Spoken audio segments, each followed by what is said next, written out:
అందరికీ నమస్కారం అండి. ఈరోజు మనము మీనరాశి వారి యొక్క జాతక ఫలితం తెలుసుకోబోతున్నాము. మీనరాశి వారికి జూలై 23 అనగా గురువారం నాడు వీరి యొక్క జాతక ఫలితం తెలుసుకోబోతున్నాం. అయితే మీనరాశి వారు ఎవరైతే ఇప్పుడే కొత్తగా మన ఛానల్ చూస్తున్నారో దయచేసి ఛానల్ సబ్స్క్రైబ్ చేసుకొని వీడియోకి లైక్ చేసి సపోర్ట్ చేయడం మాత్రం మర్చిపోకండి. మరి వీడియోని ఎక్కడ కూడా స్కిప్ చేయకుండా చివరి చూసినట్లయితేనే మీకైతే పూర్తిగా అర్థమవుతుంది. రేపటి రోజున మీ యొక్క రాశి ఫలితాల ప్రకారం మీకు ఏ విధంగా ఉండబోతుందో తప్పకుండా తెలుసుకుందాము. మరి అంతకన్నా ముందుగా ప్రతి ఒక్కరికి కూడా ఏదో సమస్య ఉంటుందండి. సమస్యలు అంటే ఉండరు కదా. మరి ఆ సమస్యల పరిష్కారం కోసం ఎక్కడెక్కడికో వెళ్ళి జ్యోతిష్యం చెప్పించుకొని నిరాశ చెంది ఉంటే ఒకసారి మన గురుగారిని కాంటాక్ట్ అవ్వండి. శ్రీ మైసమ్మ తల్లి జ్యోతిష్యాలయం అండి. మన గురుగారు కేరళ తాంత్రిక విత్తో స్త్రీ పురుష వశీకరణ చేస్తారు. ప్రత్యేకమైన హోమాలు చేసి భార్యాభర్తల సమస్యలు, కుటుంబ సమస్యలు, ఆర్థిక సమస్యలు, విద్య, ఉద్యోగం, వ్యాపారం ఎటువంటి సమస్యలకైనా 100% పరిష్కారం చూపిస్తారు. మన గురుగారు గుప్తనిధులకు ఎలాంటి సందేహాలు ఉన్నా కూడా పూజల ద్వారా పరిష్కార మార్గం చూపిస్తారండి. మీరు మన గురుగారిని సంప్రదించిన ఫోన్ నెంబర్ 6300487602. చాలా నమ్మకమైన గురుగారు. సమస్య మీది పరిష్కారం మాత్రం ఖచ్చితంగా మన గురుగారి దగ్గర అయితే కలదండి. ఒక్కసారి నమ్మకంతో ప్రయత్నించండి. ఇక ఇప్పుడు మేన్ రాశి యొక్క నక్షత్రాలు పూర్వభద్ర 4వ పాదము, ఉత్తరాభద్ర రేవతి నక్షత్రం వారికి రేపటి రోజు శుభప్రదంగా ఉంటుంది. ఆత్మవిశ్వాసంతో చేపట్టిన పనులు విజయవంతమయ్యే అవకాశం ఉంది. కొత్త అవకాశాలు మీకు అనుకూలంగా మారవచ్చు. గ్రహబలాల ప్రకారము గురుగ్రహ అనుగ్రహం వల్ల అదృష్టం కలిసి వస్తుంది. చంద్రుని ప్రభావం వల్ల కుటుంబ సభ్యులతో అనుబంధం బలపడుతుంది. బుధుని అనుకూలత వల్ల ఉద్యోగం, వ్యాపారం, ఆర్థిక విషయాల్లో మంచి పురోగతి కనిపిస్తుంది. ముఖ్యమైన నిర్ణయాలకు ప్రశాంతంగా తీసుకోవడం మంచిది. ఇక పరిహార పరంగా రేపున్న గురువారం కావున శ్రీ మహావిష్ణు, దత్తాత్రేయ స్వామి మరియు సాయిబాబా ఆరాధన అత్యంత శుభప్రదము. అలాగే రేపు జపించవలసిన మంత్రాలు ఓం నమో నారాయణ కానీ, ఓం గురుదేవ దత్తాయ నమః కానీ, ఓం సాయినాథాయ నమః కానీ 108 సార్లు జపించండి. విష్ణుమూర్తికి తులసి దళాలు సమర్పించండి. పసుపు రంగు వస్త్రాలు ధరించడము గురువారము ఆర్థికంగా ప్రయోజనం చేకూరుతుంది. శనగపప్పు లేదా పసుపు పళ్ళు దానం చేయండి. గురువులు, పెద్దలు, తల్లిదండ్రుల యొక్క ఆశీర్వాదం తీసుకోండి. ఇక రేపు రోజున మీన రాశి యొక్క అదృష్ట సంఖ్యలు 3, 7. అదృష్ట రంగులు పసుపు, లేత ఆకుపచ్చ. అదృష్ట దిశ ఈశాన్య దిశ. శుభ సమయము ఉదయం 9 గంటల నుండి 11 గంటల వరకు, సాయంత్రం 4:30 నుండి 6 గంటల వరకు. రేపు మీన రాశి వారికి ఉద్యోగం, ఆర్థికం, కుటుంబ, ఆధ్యాత్మిక విషయాల్లో చాలా అనుకూలమైన పురోగతి అయితే కనిపిస్తుంది. సహనము, వినయంతో వ్యవహరిస్తే మంచి ఫలితాలు పొందే అవకాశం ఉంది. గురువారము శ్రీ మహావిష్ణువు, శ్రీ దత్తాత్రేయ స్వామి, సాయిబాబా ఆరాధన చేయడము మంచి శుభ ఫలితాలు ఇస్తుంది.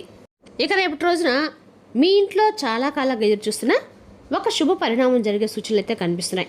కుటుంబ సభ్యుల మధ్య ఉన్నటువంటి చిన్న చిన్న అపార్థాలు తొలగి రేపటి రోజున ఆనందకరమైన వాతావరణం ఏర్పడే అవకాశం ఉంది. ఇంటికి శుభవార్త వచ్చే సూచనలు కూడా ఉన్నాయి.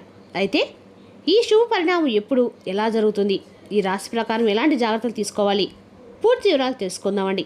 ముందుగా ఈ రాశి వారి యొక్క మనసులో కనుక మనం గమనించినట్లయితే అండి, ఈ రాశి వారు అందరితో కూడా చాలా చక్కగా ప్రేమగా మాట్లాడతారు. అబద్ధాలు అస్సలు చెప్పరండి.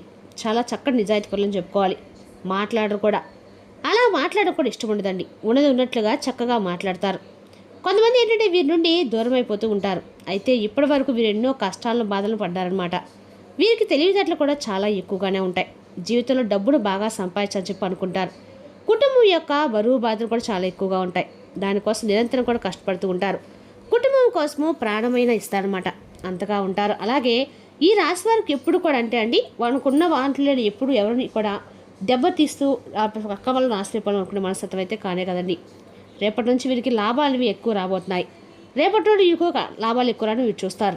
జీవితంలో చాలా అద్భుతమైన స్థాయికి రావాలని చెప్పి మీరు ఎప్పుడు కూడా అనుకుంటూ ఉంటారు. మీ కళను మీరు ఎప్పుడు అంటే ఒక విజయ దిశగా మీరు రావాలని చెప్పి ఆశపడుతూ ఉంటారు. ఒక విజయ దిశగా మీరు చెప్పుకోవాలండి. కుటుంబంలో కూడా మీరు తప్పకుండా విజయం దగ్గరలో ఉన్నారని చెప్పి కొన్ని రోజుల నుండి గతంలో కంటే పోల్చుకుంటే ఇప్పుడు కుటుంబంలో ఉన్నటువంటి సమస్యలు కూడా తొలగిపోవడం చూస్తారు. అది కూడా ఒక దైవానుగ్రహం ద్వారా. ఈ రాశి వారికి జాలి గుణం కూడా చాలా అధికంగా ఉంటుంది. అలాగే ప్రతి ఒక్కరికి కూడా వీరు సహాయం చేస్తూ ఉంటారు. నమ్మిన వారి కోసం ఏదైనా చేస్తారు. అలాగే వీరికి ఏ కష్టం వచ్చినా కూడా ఎటు వ్యక్తులకి తోడుగా ఉండటము వీరికి బాగా అలవాటు. అయితే ఈ రాశి వారు చాలా నమ్మకస్తులు కూడా అండి. ఎవరికైనా మాట ఇస్తే దాన్ని నిలబెట్టుకుంటారు. ఇక మీరు కొందరిని నమ్మటం వల్ల మోసపోతూ ఉంటారు. అయినా మంచి భవిష్యత్తు అనేది రాసి పెట్టుకొని ఉంటుందండి. భగవంతుడు ఏంటంటే మంచి వారికి కష్టాలు ఎక్కువ పెడుతూ ఉంటాడు కదా. మరి మనకి ఎందుకు ఈ కష్టాలు వస్తున్నాయి అంటే మనం చేసినటువంటి కర్మఫల ఆధారంగానే, లేదంటే మనం చేసినటువంటి తెలియనటువంటి పనులు కావచ్చు, ఇలాంటివి ఎన్నో ఏర్పడతాయండి. అంటికి కూడా భగవంతుడు కారణం కాదు. కాబట్టి మనకు తెలిసింది భగవంతుడు మనకు జ్ఞానాన్ని ఇచ్చింది. ఎందుకంటే మనం మన పనులు చేసుకుంటూ వెళ్ళటము, మనకు జ్ఞానాన్ని ఇచ్చింది కూడా పశువులకు జ్ఞానం లేదు కదా. కాబట్టి మనకు ఒక ఆలోచన ప్రవర్తన ఉండాలి. కాబట్టి ప్రవర్తిస్తూ ఉండకూడదు. మనకు జ్ఞానం ఇచ్చినటువంటి భగవంతుని ఎప్పుడు కూడా దూషించకూడదు. మనకు ఏది మంచి ఏది చెడు అనేది తెలుసుకునేటువంటి జ్ఞానం ఉంది. కాబట్టి మనం ఏదైనా ఒక పని చేసేటప్పుడు ఆ పని కరెక్టా కాదని నిర్ణయం తీసుకొని జాగ్రత్తగా చేయాలి. అలాగే చేసిన తర్వాత అయ్యో మేము ఇలా చేయకుండా ఉంటే బాగుండని చెప్పి తర్వాత అనుకునే కంటే కూడా ముందుగానే 1-2 సార్లు ఆలోచించుకొని ఏదైనా ఒక పని కరెక్టా కాదని చేయడం వల్ల ఏదైనా నష్టమా సమాజానికి ఏదైనా కష్టమా అనేది కూడా 2 సార్లు ఆలోచించుకొని అప్పుడు మనము ఆ పని చేసినట్లయితే మనకి అంతా కూడా మంచిగా ఉంటుందన్నమాట. ఇక ఏదైనా నిర్ణయం తీసుకుంటే దాన్ని ఒకసారి ఆలోచించుకోవాలండి అనేది డిసైడ్ అవుతూ ఉంటాం. అయితే మీ కష్టానికి ప్రతిఫలం ఎప్పుడు మీరు పొందబోతున్నారు. అదృష్టం మిమ్మల్ని వరించబోతుంది. ఇంకా ముందు ముందు రోజుల్లో కూడా మీరు మంచిగా ఏదైనా ఒక స్టార్ట్ చేసినటువంటి కొత్త పనులు కావచ్చు, బిజినెస్లు కావచ్చు, ఇవన్నీ కూడా మీకు మంచి లాభాన్ని తెచ్చిపెడతాయి. ఇక రేపు రోజు మీరు తెచ్చుకోవడానికి కొత్త స్థలం కొనుగోలు చేయాలని చెప్పి 2 రోజులు ఉన్నట్లయితే రేపు మీకు బ్రహ్మాండమైన రోజు చెప్పుకోవాలండి. అలాగే చాలా రోజుల నుండి మీ కళ కూడా సాకారం అయితే రేపు రోజున కాబోతుందని చెప్పుకోవాలి. అదేవిధంగా మంచి శుభవార్త మీరు వింటారు. అలాగే ఈ రాశి వారికి పైకి చూసేందుకు మాత్రం చాలా ధైర్యంగా ఉంటారు, కానీ లోపల మాత్రం సున్నితమైనటువంటి హృదయాలన్నమాట. ఎంత పెద్దవారికైనా కానీ అసలు బయట పడరండి. ఏంటంటే వీరు తప్పు చేయకపోతే అసలు ఎందుకు మేము తప్పు చేయబడి ఎందుకు ఇంత బాధపడాల్సి వస్తుందని 1-2 సార్లు ఆలోచించుకుంటూ ఉంటారు. కానీ వీరి మనస్తత్వం కూడా చాలా మంచి మనస్తత్వం అని చెప్పుకోవాలండి. ఒకరిని ఎప్పుడు కూడా కీడు తలపెట్టాలని ఒకరిని దూషించాలని కూడా ఎప్పుడు అనుకోరు. వారికి ఉన్న దాంట్లోనే బతుకుతూ ఉంటారు. వారికి ఉన్న దాంట్లో తృప్తిగా ఉంటూ ఉంటారు. ఇక అసలు మీరు బయటపడంటే మీరు తప్పు చేయకపోతే ఎవరిని ముందు కూడా తలదించరండి, భయపడరు కూడా. మీరు జీవితంలో ఎన్నో కోల్పోయారు. ఏ పని చేసినా నష్టం ఎదుర్కొన్నారు, అలాగే అవమానాలు ఎదుర్కొన్నారు. ఇటువంటివి కూడా మీరు ఎదుర్కొని చాలామంది దగ్గర మోసపోయి చాలా బాధలు కూడా అనుభవించారు. అయితే ఆపదలో ఉన్నప్పుడు మీకు ఎవరు కూడా సహాయం చేయలేదు కదండి. కాబట్టి కొంతమంది వ్యక్తులతో జాగ్రత్తగా ఉండండి. భగవంతుని మాత్రమే మీరు నమ్ముకొని ఆయన అనుగ్రహానికి మాత్రమే మీరు పాత్రలు కండి. ఇక ఈ రోజుల్లో ఎవరిని కూడా నమ్మడానికి లేదండి. మనం ₹1 సంపాదించుకొని ₹1 మనం వృద్ధిలోకి వస్తున్నామని అనుకున్నప్పుడు మన ద్వారా అన్ని విషయాలు తెలుసుకొని మనల్ని ముంచేటువంటి జనాలు నమ్మటం కంటే కూడా భగవంతుని నమ్ముకోవటం మంచిదండి. అలాగా ఆధ్యాత్మిక పరంగా కూడా మీరు చాలా ఎంతైనా కానీ మనసును డైవర్ట్ చేసుకునే వాళ్ళు చాలా ఇంప్రూవ్మెంట్ అవుతూ ఉంటారు. ఒక్కడుగా తొలగిపోతూ ఉంటాయి. ఇక ఈ రాశి వారు చూసినట్లయితే ముఖ్యంగా అండి రేపటి కొన్ని సందర్భాల్లో మీరు తొందరపాటు నిర్ణయాలు ఎక్కువగా తీసుకుంటూ ఉంటారు. కాబట్టి రేపటి రోజున మీరు తొందరపాటు నిర్ణయాల్లో మీరు ఎక్కువగా ఇన్వాల్వ్ మాత్రం చూపకండి. దానివల్ల కొన్ని నష్టాలు మీరు ఎదురుగా తెచ్చుకున్న వారు అవుతారు. మంచి జీవితం ఉన్నా కూడా మీరుగా కొన్ని తొందరపాటు నిర్ణయాల వల్ల మీ జీవితం అనేది ఒక్కోసారిగా చెప్పలేనటువంటి పరిస్థితులు చేజారిపోతుంది. చేసినటువంటి పనిలో మీకు భగవంతుని అనుగ్రహం అనేది కూడా బాగా రేపు రోజు కనిపిస్తుంది. మరి ఇంతకీ ఒక దేవత అని చెప్పాం కదండి. ఆ దేవత ఎవరు? మరెవరో కాదండి, రేపటి రోజున మీకు లక్ష్మీదేవి ఆరాధన కూడా మేలు చేస్తుంది. ఆ లక్ష్మీదేవి యొక్క అనుగ్రహం అనేది మీ పైన కలగబోతుందండి. కాబట్టి ఇప్పుడు ఖచ్చితంగా కూడా మీరు రేపటి రోజున ఎక్కడైనా సరే మీకు దగ్గరలో ఉంటే ఆలయంలో అమ్మవారి యొక్క కుంకుమార్చన చేసుకోండి. ఏ దేవత విగ్రహమైనా పర్వాలేదండి. అమ్మవారు ఏ రూపంలో ఉన్న అమ్మవారైనా సరే మీరు దగ్గరలో ఉన్న గుడికి వెళ్ళి చక్కగా అమ్మవారికి కుంకుమార్చన చేసుకొని ఎక్కడైనా గురుదేవత ఉంటే ఆర్థికంగా రేపు పసుపు రంగు బట్టలు ధరించి స్వామివారి ముందు వేడుకోండి. ఆర్థికంగా మాకు ప్రయోజనం చేకూర్చమని వేడుకున్నట్లయితే మీకు అంత అనుకూలంగా ఉంటుంది. కాబట్టి మన బిడ్డలు ఏం చేస్తున్నారో ఏంటో అని చెప్పుకునేటప్పుడు మీరు ఖచ్చితంగా చూసుకుంటూ ఉండండి.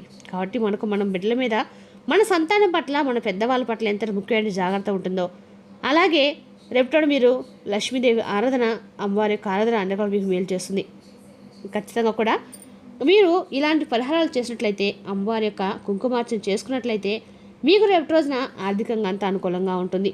ఇక అదేవిధంగా రేపటి రోజున మీకు ఖచ్చితంగా కూడా ఈ ఆషాఢ మాసంలో ఎక్కడైనా సరే దగ్గరలో ఎవరైనా స్వామివారు అంటే ఎక్కడైనా సరే మీ కులదేవతలు ఉంటాయి కదండి. కులదేవత యొక్క పూజ చేసుకున్న కూడా అందాక మీకు మంచిగా ఉంటుంది. ఇక రేపటి మీకు విద్య ఉద్యోగ వ్యాపారాలు కూడా అంతా అనుకూలంగా ఉందని చెప్పుకోవాలండి. ఇంకా రేపటి రోజున మీ నీతి మిమ్మల్ని అన్ని విధాలు కూడా శ్రీరామ రక్షగా కాపాడుతున్నప్పుడు కూడా రేపటి మీరు అంటే దేవత అనుగ్రహం విస్మరించడం మాత్రం మర్చిపోకండి. కాబట్టి ఎక్కడైనా సరే అమ్మవారి యొక్క దేవత ఆరాధన చేయండి. మీకన్నా కూడా అనుకూలంగా ఉంటుంది. మనసులో ఎటువంటి ఆలోచనలు ఉండకుండా పైకి చక్కగా నవ్వుతూ ప్రకాశవంతంగా కనిపిస్తారు. ఆ లోపల ఎంత బాధలున్నా కానీ పైకి మాత్రం చూసేందుకు సున్నితమైనటువంటి మనసుతో ప్రశాంతంగా కనిపిస్తారన్నమాట.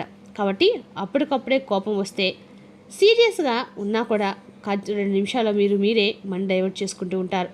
అలాగే మంచి మనస్తత్వాన్ని అయితే మీరు కలిగి ఉంటారని చెప్పుకోవాలండి. ఇక అలాగే మీ యొక్క లోపల మాత్రం ఏమి దాచుకోరండి. ఒకసారి గాయపడితే మరలా అతుక్కోదంటారు కదా, అలా మీకు ఏదైనా ఒక మనసు గాయపడితే తిరిగి మరలా అతుక్కోవడం కూడా చాలా కష్టం. ఎందుకని కష్టాలు బాధలు అని చెప్పి అనుకుంటుంటారు. కానీ ఇప్పటి నుండి మీరు మంచి రోజు వస్తాయని చెప్పుకోవాలండి. ముఖ్యంగా రేపటి రోజున చాలా అనుకూలమైన రోజు. ప్రయాణాలు కూడా రేపటి రోజు మీకు అనుకూలంగా ఉంటాయి. అలాగే అదృష్టం అనేది కూడా మిమ్మల్ని వరిస్తూనే ఉంటుంది.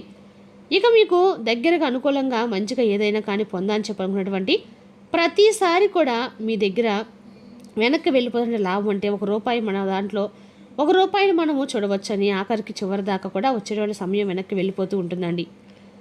కొంతమందికి అటువంటి వాటికి కూడా అడ్డంకులన్నీ కూడా తొలగిపోతాయి. పూర్తిగా మీకైతే లాభం వచ్చేందుకు ఆస్కారం ఉంది. అలాగే రేపటి మీకు ఆగిపోయిన పనులు ఏవైతే ఉన్నాయో అవి కూడా సకాలంలో రేపటి మీరు పూర్తి చేస్తారు. ఇక రేపటి ఈ రాశి వారు తమ కుటుంబం కోసం ప్రాణమైన కానిస్తారండి. కుటుంబంలో ఉన్న వారిని సంతోషం చూసుకుంటారు. ముఖ్యంగా ఏ కష్టం వచ్చినా కూడా మీరు ముందుంటారు. అలాగే వారి కోసం ఎన్నో త్యాగాలు చేస్తారు. ఇక ఈ రాశి వారు రేపటి రోజున తప్పకుండా కూడా చేసిన ముఖ్యమైన పని ఏంటంటే కనుక మీరు తులసి చెట్టు దగ్గర దీపం వెలిగించి 11 ప్రదర్శన చేసుకోండి. దానివల్ల అదృష్టం లభిస్తుంది. తులసీదేవి సాక్షాత్తు లక్ష్మీదేవి యొక్క స్వరూపం. అలాగే పరమేశ్వరుడు యొక్క ఆరాధన కూడా చేసుకోవడం వల్ల మీకు అంతా మంచిగా ఉంటుంది. అలాగే అమ్మవారి యొక్క ఆరాధన అస్సలు మర్చిపోకండి. రేపు రోజున మీకు రేపటి అమ్మవారి యొక్క అనుగ్రహం అనేది పరిపూర్ణంగా లభించబోతుంది. మరి తెలిసినాకండి ఈ రాశి యొక్క జాతక ఫలితాలు. తిరిగి రేపు మరో వీడితో మళ్ళీ కలుసుకుందాం. Thank you for watching.